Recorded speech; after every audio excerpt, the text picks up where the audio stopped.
Hi everyone, welcome back to my channel, or welcome if you are new. My name is Lexie and today's video is going to be my March wrap-up video. So these are going to be all the books that I read in the month of March, and I will warn you now, there's quite a few. It was a fantastic reading month for me. I think I'm around 13 for the month, so it was a great month for reading. So we're just going to jump in because I talk a lot. I love to talk about books, so I don't want to make this too long. So we're going to go with the very first one that I read for the month of March, and that is Shadow and Bone by Leigh Bardugo. I think is how you pronounce it. I could be wrong. If I'm wrong, please let me know.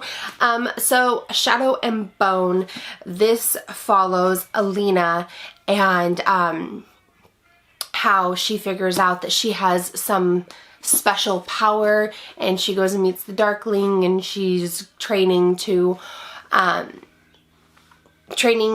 to use her power. So I picked this one up because the series is coming to Netflix. So I try to read the books before TV show adaptations or movies. Sometimes I don't get the chance to, but I did pick this one up and I did read it beforehand.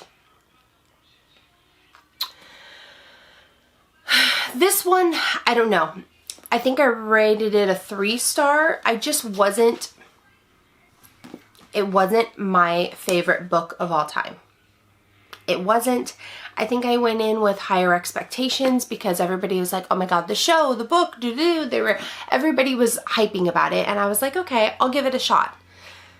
And it just wasn't my favorite. I did blow through it really quickly. It took me about 2 days to read this, so it wasn't too bad of a read, but I guess myself, I'm a little confused about the Gracie universe. I think that's my problem is I feel like there wasn't too much world building or too much explanation before she threw us and Elena, I don't know how to pronounce her name, but before she threw her in and then threw us in, it was just kind of like, I still don't fully understand the different colored robes that they have or really much of it. So I'm still kind of like floating along. I haven't picked up the rest of the series. Honestly, I'm thinking of going and just buying it today and just finishing the rest of the series, so we'll see.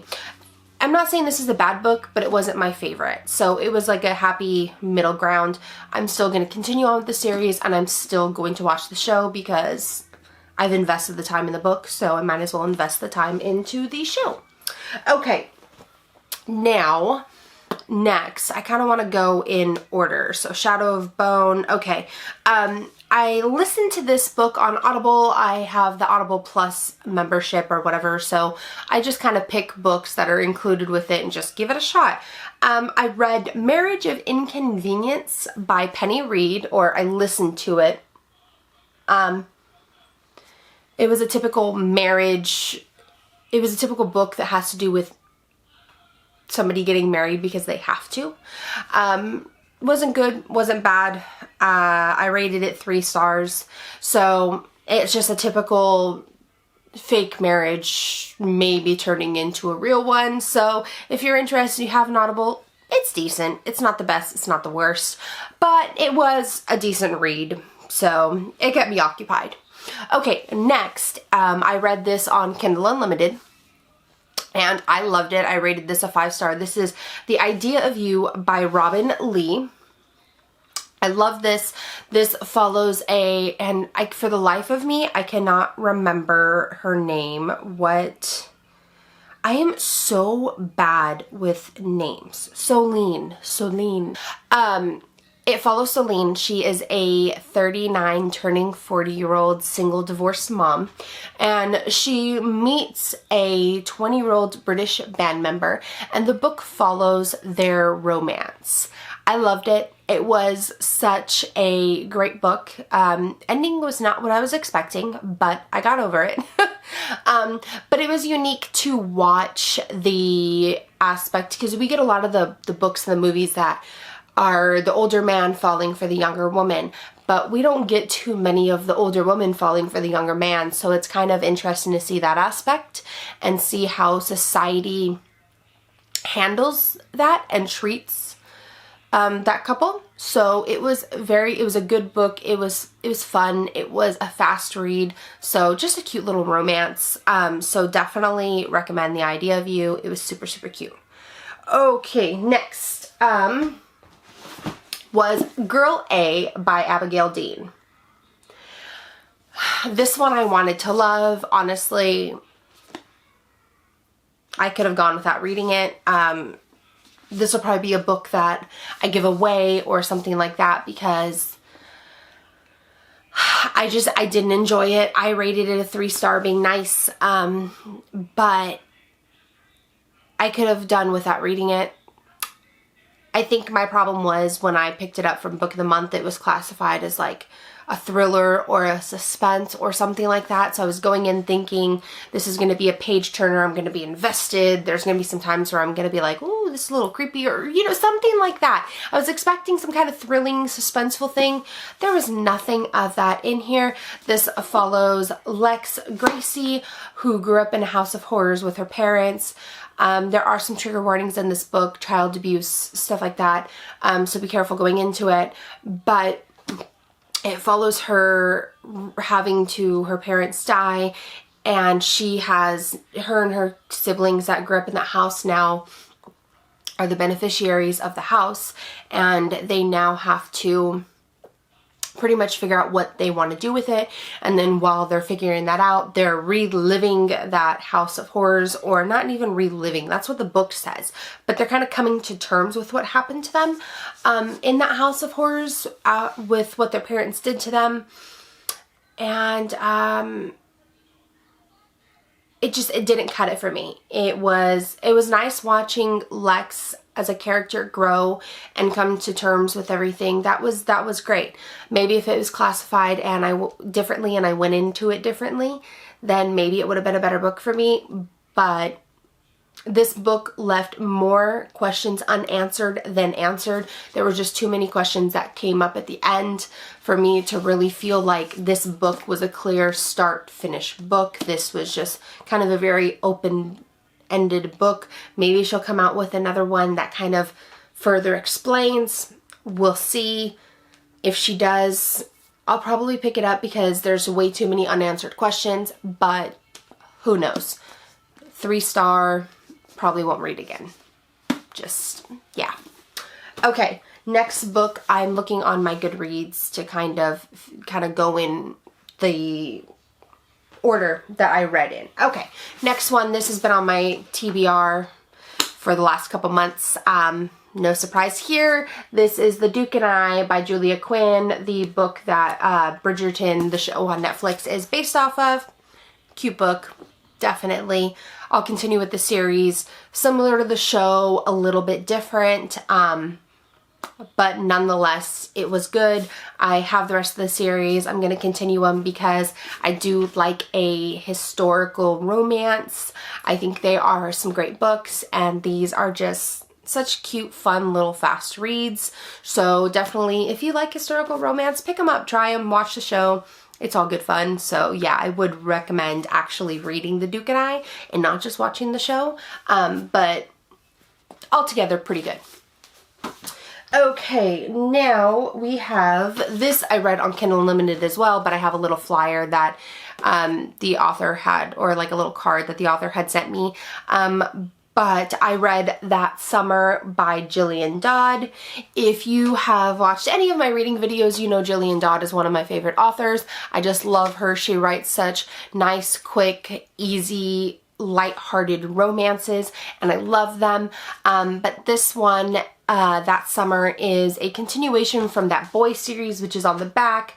This series followed Jaden, Philip, and Danny Diamond. They grew up together. They were friends from kids, grew up, they all got married, had kids, Not going to spoil too much, but definitely check out that series.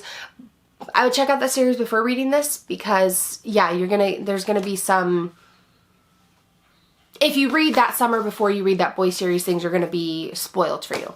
So That Summer follows Danny, Phillips, and Jaden's children. Super cute. It's a friends to lovers kind of romance, but teenagers. So this is a little bit of this is a young adult read, I would consider, but it follows two teenage friends that want to cross the line. They don't know if they can, and their families are really good friends. So it's a really cute read. She's coming out with the next one in June, so I'm excited to read that because Jillian Dodd does have some kind of cliffhangers, or, you know, just the books are kind of left way open where you're like, I need more. So the new one comes out in June, so that summer was really cute, following Chase and Devani. Yeah, go pick it up. Super, super cute. I think all of Jillian's books are on Kindle Unlimited, so if you have not read any, or if there's some you're missing, go grab them, because I don't know, they're so cute. Okay, next is The Midnight Library by Matt Haig. Okay, so I rated this one as a 4, but I feel like my experience was more of a 3, and I think that's because I made the mistake of listening to this on Audible, and I just was not connecting with the narrator. For some reason, I couldn't get into it. There was just something about her voice or something. I don't know. I couldn't get into it. But I liked the premise of the book. The book was fantastic. Based on thinking, I guess it was fantastic based on the plot. Like, I would have never thought of a book that okay, so let me explain this. The book follows a name. Can you guess that? I need the name. What's her name? No clue.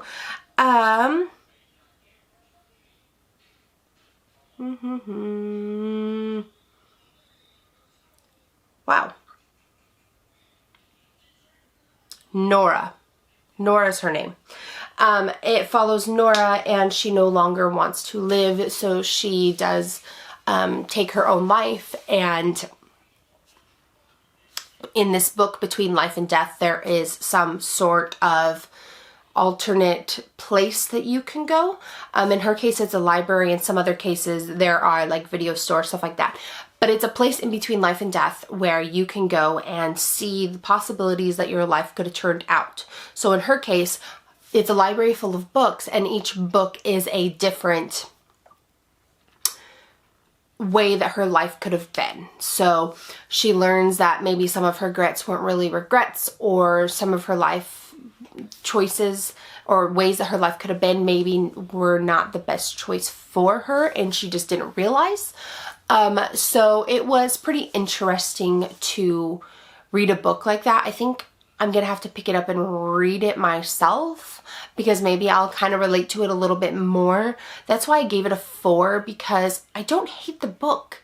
I guess Audible was not the correct way to read that book. So I think I'll definitely pick it up. I don't know when. I did just finish it, so it probably won't be anytime soon, but maybe later on down the road I'll actually pick up the book and read it fully. But it's interesting. There is suicide, so there is trigger warnings in there, stuff like that. But overall, pretty good book, so I would recommend it. Just maybe not the Audible. And maybe that's just me. Maybe there's some people out there that love the Audible version. It just wasn't for me. It didn't cut it. But yeah, okay, enough rambling. Next, this one I was so excited for. I think I picked this one up in like January or something, and I pushed it back to reading till March, and I don't know why. But this is You Have a Match by Emma Lord.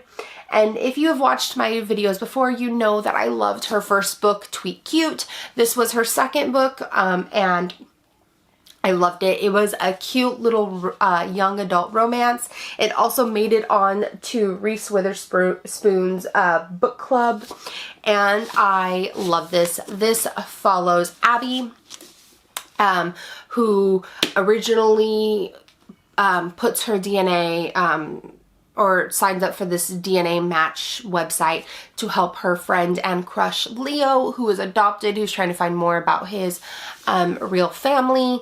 And in the process of her submitting her DNA, she learns that she has a 18-month older sister, so Savvy. She's 18 months older than Abby. Yeah. She's 18 months older than Abby, and so pretty much the summer is just her and Savannah trying to figure out answers or get answers of why Abby's parents kept Abby but gave Savvy up for adoption. She ends up going to camp with Savvy, which is the same one that Leo goes to, which it turns out Leo and Savvy have been friends for years going to this camp. So she is now going to camp with her new sister and her crush. So we get the teenage drama, trying to find answers for about family, possibly a new romance in there. Super, super cute, very different. Emma Lord has a really good way of thinking of really unique plots. Like Tweet Cute was so cute. I loved it. I'd never read anything like it. It was fantastic. Same with this one. So just really cute young adult books. Emma Lord has turned into and will always be an author that I will pick up any book that she writes no matter what, because both of them I have read, I have loved, and if she continues, they're fantastic. So go pick up both of Emma Lord's books because I think that you will love them just as much as I do. Okay. Next, I read, or I listened to on Audible, these were another books or other options on the Audible Plus that are included. The first one is Waiting on the Sidelines and Going Long by Ginger Scott. Those are the two. So these are just cute little young adult reads that follow Nolan and Reid.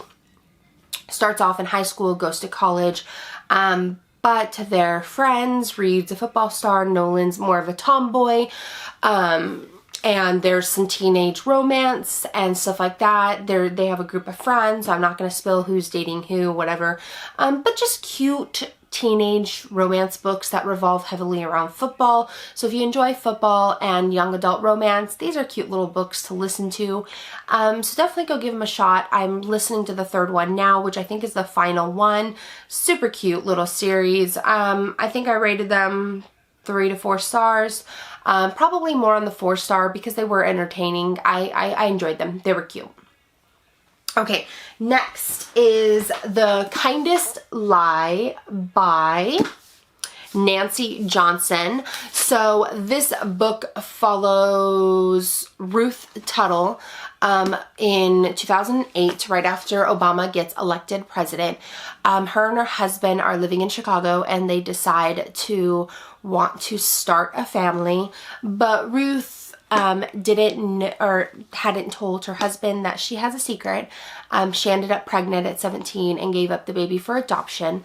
So she ends up going home to try to find answers because she feels like she can't start a new family without knowing what happened to her first baby.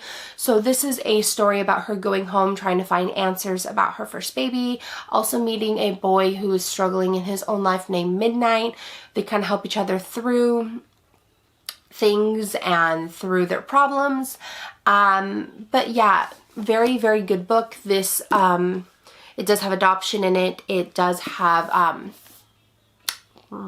like race in it. So Ruth is, a black woman.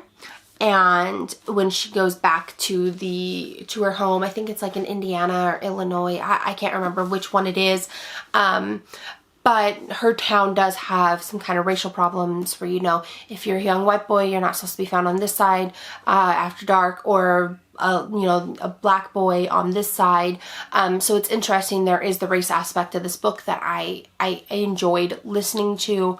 It was just overall really good. I enjoyed this. I think I rated this 4-star. But this was a good pick. This was a good book. So I recommend that one as well. Okay. Next, I think is I think the next two are honestly my two favorite of the month, which the first one was Love and Gelato by Jenna Welch. This is another young adult romance. Can you tell I like young adult romance? I think they're fun. This follows Lena after losing her mom, ends up going to Italy, Tuscany, and it's following her summer there in Tuscany, trying to find answers, accepting her mother's loss or death, coming to terms, meeting and getting to know her father, which she didn't know beforehand. So super, super cute. I loved that I was able to like travel through this book. I've been to Italy, not Tuscany personally. They touch in Rome for a second, but I've been to Rome. It was kind of nice to relive those travel memories and to travel again, especially since we haven't been able to travel in the last year due to COVID. So I think that this was such a fun little read. It was super quick. I breezed through this so quickly. So much fun. I loved it. Okay, next, the last two is Honey Girl by Morgan Rodgers. This was a 5-star, so was Love and Gelato, loved them. But Honey Girl was a 5-star. This was one of my top two. First of all, the cover is gorgeous. I loved this book. So this was my pick of February for book of the month. I got 3 more, but this was my, or 2 more, but this was my top pick. This follows Grace Porter, who gets her PhD. Is it in, what is it in? Astronomy. Grace Porter gets her PhD in astronomy. She decides to go to Vegas to kind of celebrate. She ends up drunk and getting married to a Japanese woman named Yuki Yamamoto. Yes, so cute. So this book does deal with, our main character is Black. You get the Japanese wife. They're lesbians, so you get the LGBTQ community in here. In here, there's also struggles with mental health, stuff like that. So overall, this was a cute book. She gets her PhD. She is struggling with what to do now, what's the next step in her life. She decides to go to New York and spend the summer with her new wife, who she barely knows. So it's a cute little romance, but at the same time, we get to see her take some time for her mental health and try to figure it out. So I definitely think this 5-star, one of my top. Highly recommend. Go pick it up and read it. Okay, and I believe this is my last book for the month. This is the second one by Jenna Welch. This is Love and Luck. This follows Addie, which is Lena's best friend from the first book, Love and Gelato. She goes to Ireland. She gets there and she has a broken heart, and she ends up going on a road trip throughout Ireland trying to fix that broken heart. This book mainly focuses on Addie. There is a little bit of a romance, but it's later on in the book and it doesn't take a front seat. It's mainly Addie working on herself and healing her heart. Super cute. I haven't been to Ireland. After this book, I want to go. I've always wanted to go, but this book just makes it even more. But super, super cute little young adult read. Again, this was a quick read as well. But yeah, definitely just go and read about Addie and Ian, her brother, and Rowan's road trip through Ireland. It was just fantastic. A fantastic, I don't know, I can't say enough about Jenna Welch. Just super cute books. Sorry if you can hear my pup. He is barking because a car alarm is going off because we have some very loud cars that live around us. But yes, go pick them up. Super cute. I am reading as well Love and Olives, which is the third one. I will definitely